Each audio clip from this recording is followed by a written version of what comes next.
পৃথিবীতে এরকম অনেক ধর্মগ্রন্থ আছে বা অনেক ধর্ম আছে যেখানে আজব আজব কিছু নিয়ম কানুন থাকে, নিয়ম কিছু উৎসব থাকে।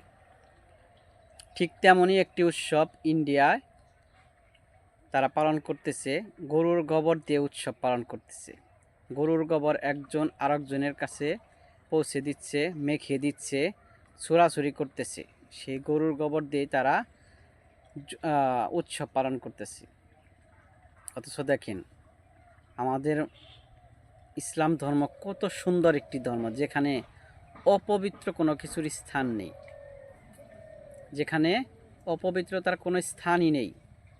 এমন একটি ধর্ম আল্লাহ রাব্বুল আলামিনের মনোনীত ধর্ম। কেননা পৃথিবীতে অন্য কোনো ধর্মই সঠিক নয়, একমাত্র আল্লাহ রাব্বুল আলামিনের দেওয়া প্রদত্ত ইসলাম ধর্মটাই সঠিক। এটা উপরালা আল্লাহ রাব্বুল আলামিন বান্দাকে দিয়েছেন।